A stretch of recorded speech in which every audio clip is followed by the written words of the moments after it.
6 victims in a span of 8 weeks, and not a damn finger lifted.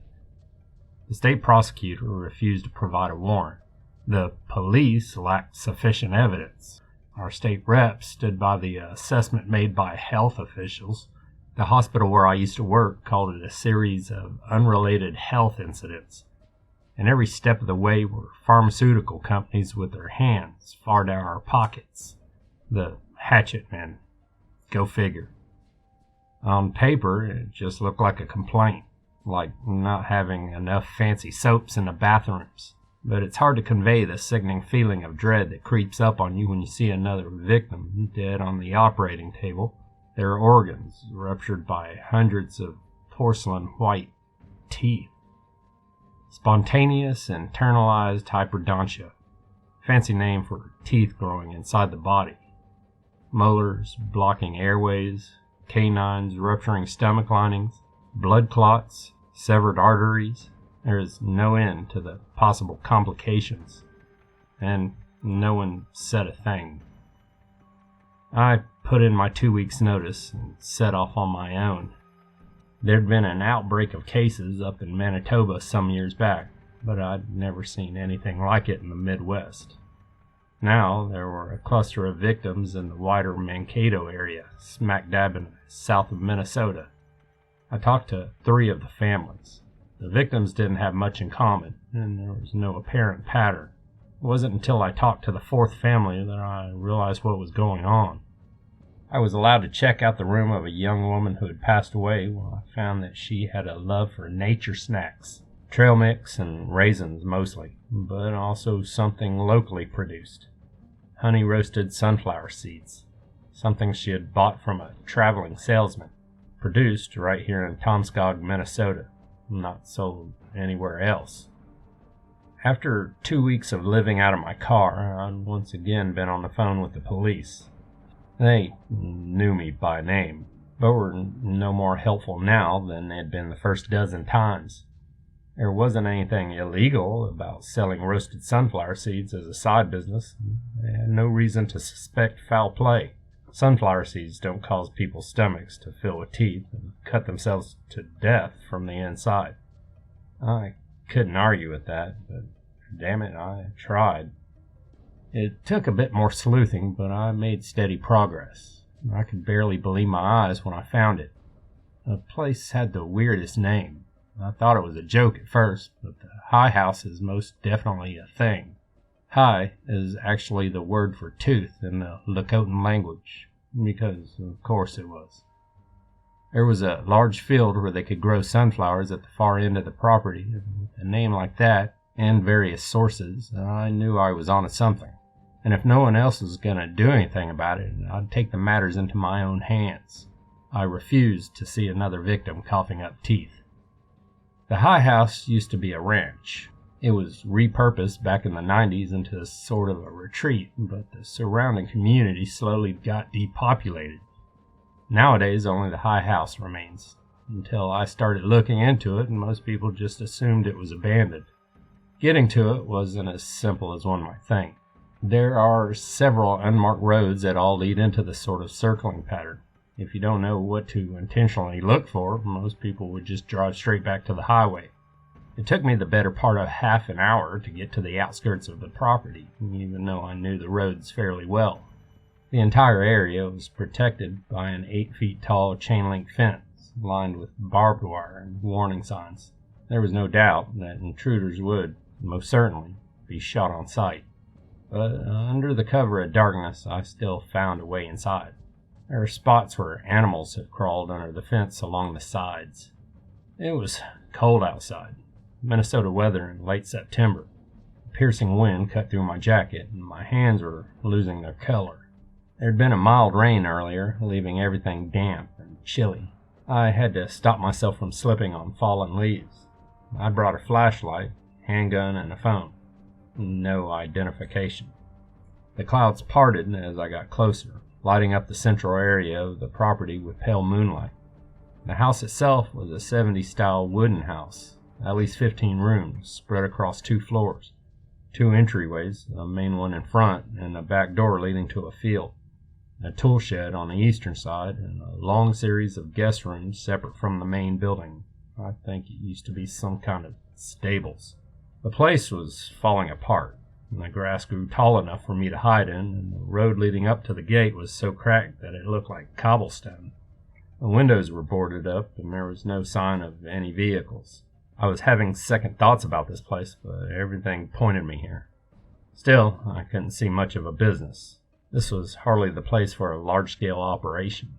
It wasn't until I rounded the side of the house that I realized I was on the right track. Right there, poking out of the soil, was a perfectly white molar tooth. Not a big one, but definitely not a pebble. No blood, no bones poking out of the ground, just a tooth. I decided I'd go around the house to check it out from all angles. There were also the guest rooms. Someone could be staying here. I also wanted to confirm sunflowers growing in the fields, maybe take a few samples. The thought struck me that maybe this was all unintentional. Maybe they didn't know what happened to their customers. It might be some kind of irradiated soil or a parasite. But if your customers start to die, then maybe you ought to pay more attention. But that tooth, sticking out of the ground, told me another story. It told me that they knew what they were doing. As I rounded the back of the building, the clouds grew thicker. For a moment I could barely see anything but the outlines of the property. The sharp corners of the various houses and sheds, along with an abandoned tractor broken down in a dried mud pit. I was so focused on the main building that it took me a few seconds to realize the grass feeling different against my cold fingers. I was standing in the middle of the field, and it was covered in sunflowers, mixed in with the tall grass, unkempt and untreated. They had a rough texture to them, and just touching them made seeds rattle to the ground, falling haplessly out of the floret. They were ready for harvest. I brought out my phone and started taking pictures. I forgot to take the flash off, so my phone lit up the field like a lightning strike. This was the first time that I saw the sunflowers were a sickly blue. I grabbed one of the sunflowers and twisted the head off. I put it in a plastic bag and stuffed it into my pocket. I was about to move on when I suddenly heard a strange rustling noise. The stem of the flower I just cut was shaking back and forth. Seconds later, another sunflower was shaking, then 3 more. As heartbeats passed, they all started shaking in unison. I couldn't help but feel that they were screaming. An alarm, a warning, a thought occurred. If this was an alarm, it meant someone was listening. An alarm means nothing if there's no guard. I backed away from the field and listened. The shaking was hypnotic, going back and forth, all in sync. There was no question about it. It was deliberate. Some kind of instinct or intelligence. They weren't mindlessly swaying in the wind. This was a pattern. I didn't want to overstay my welcome. There was no reason to stick around. I wasn't there to handcuff someone and put them in the back of my car. I just wanted a solid lead. The pictures I took turned out fine, so I sent it to a friend of mine and told them I'd call later, just in case I lost coverage. That way the picture would be out there, no matter what. Good thing I did. As the wind picked up, I sensed an awful acidic smell, like raw oil mixed with sulfur. There was no apparent source, but I could hear something just outside the fence. The patrol. Something moving in the underbrush coming out of the forest. A low groan echoing from one point to another, spreading like wildfire. Flock calls. At first I thought there were 3 of them, but in seconds there were 8, a dozen, 15, maybe more. Groan after groan after groan, guttural rumbling calling out to one another. The sunflower field still shook. I had to get out of there, fast. Crawling on my hands through the high grass, I could hear their groans rising and falling. I scratched my hands on little white teeth growing out of the ground. I knocked a few out by the root, and I swear the earth twitched like it hurt. I reached the main building. There was about 4 feet of gravel lining the edge of the foundation, so I didn't have to crawl through the grass.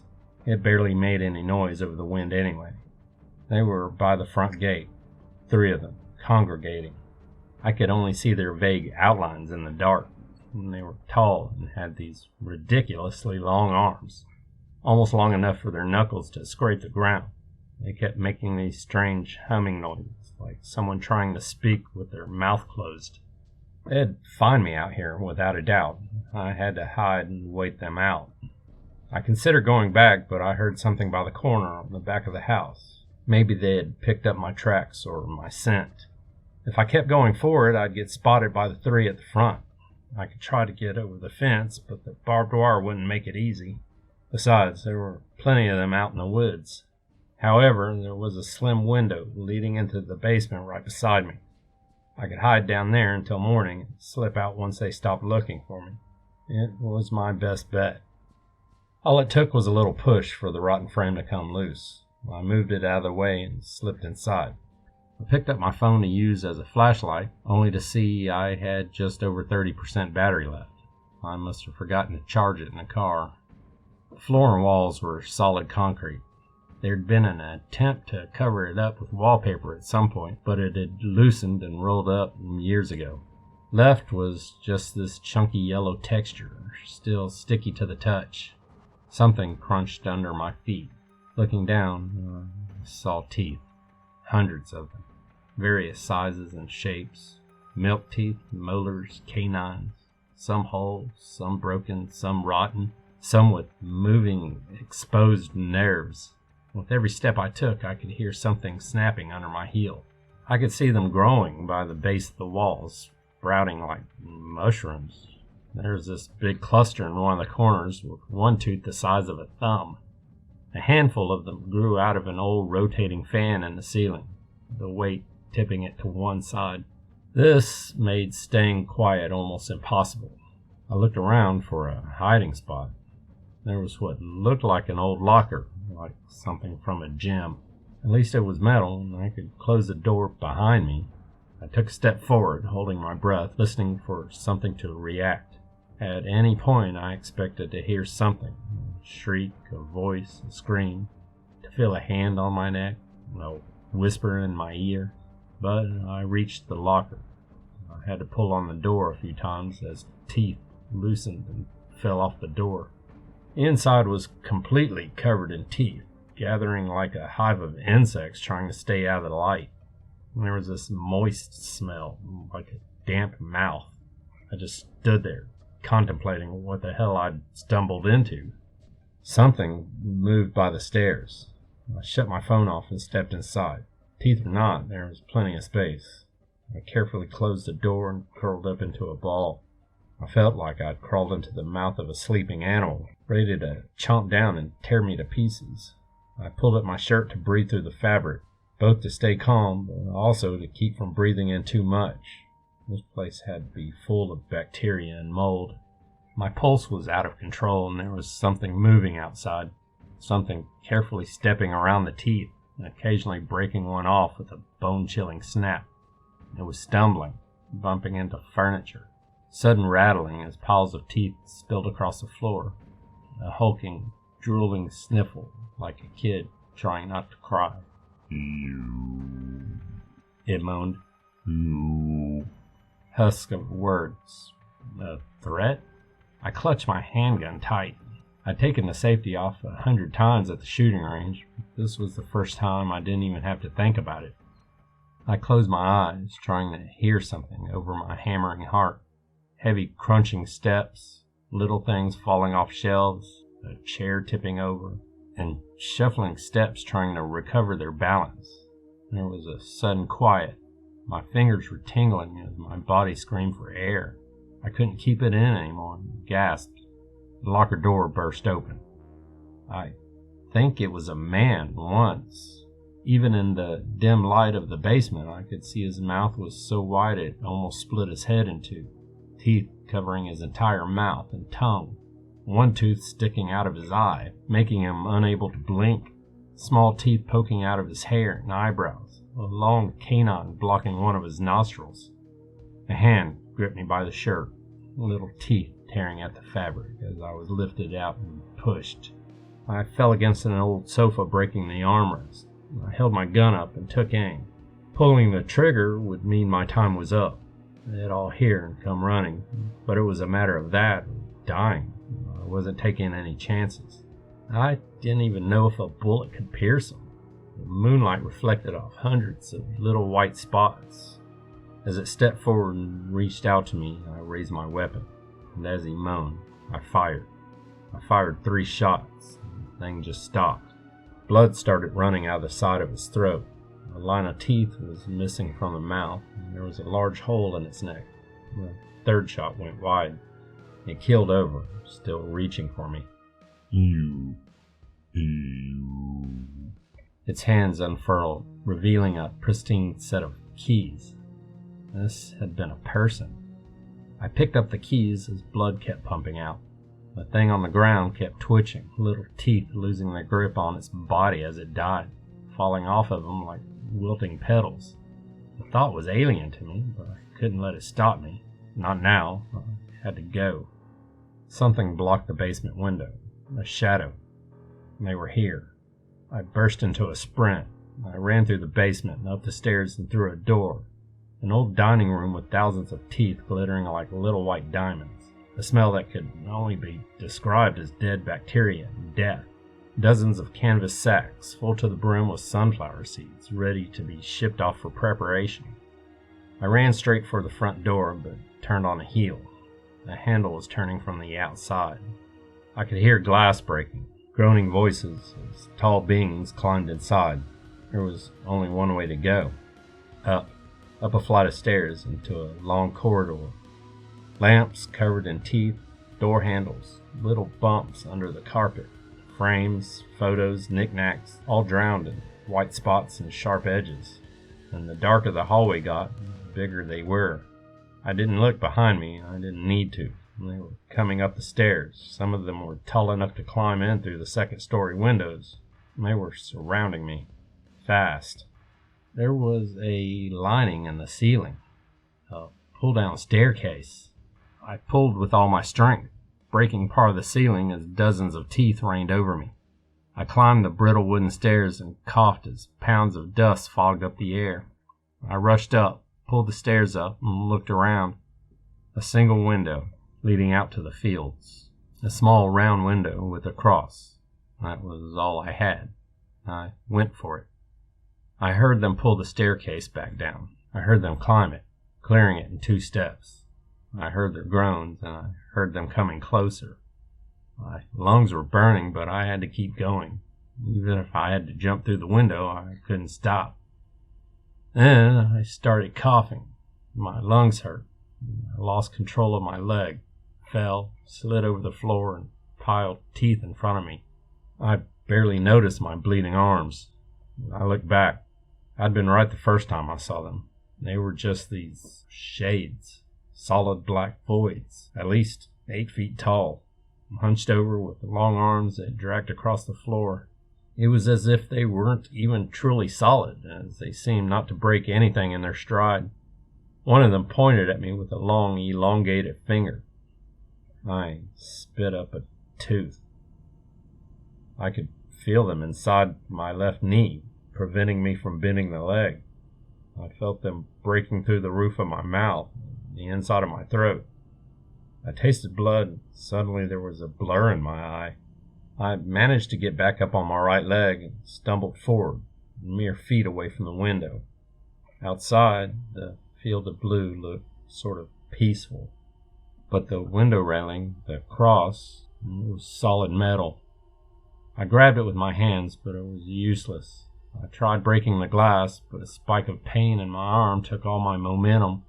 My hands clinked against the glass as tips of teeth broke through the skin of my fingers.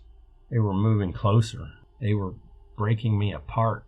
All it took was a malicious will, and the world would find a way to appease them. They were killing me. I can't describe the pain. Every pore of my skin stretching, a million little stabs inside and out, my vision narrowing to a tiny pinpoint, solely focused on the outstretched finger. Then a grunt. It was different from the others. The hand pointing at me lowered as the creatures gathered. One of them reverently carried the creature I'd shot in the basement. There was a moment of silence where all I could hear was myself. I picked up my phone. It took me 2 tries to unlock, and I scraped the screen violently. I called a random number on my contact list, dropped it. I tried saying something, not knowing if they even answered. I tried to ask for help, to ask for someone to come here, but what came out was just this eerie sound. You. The creatures turned their attention to me. In that moment, I understood. They weren't completely physical and needed someone to fill the sacks. They needed a farmhand, someone to toil in the field, someone to get their seeds out in the world. And if I didn't comply, they would make everything so much worse. I knew it. I saw it. I don't know if anyone heard me. Maybe no one did. Maybe no one will come looking for me. And maybe that picture I sent will be deleted. But a part of me hopes that if someone comes here, some way, someday, they won't make the same mistake I made. I'll hold the keys tight. I hope they'll listen and help.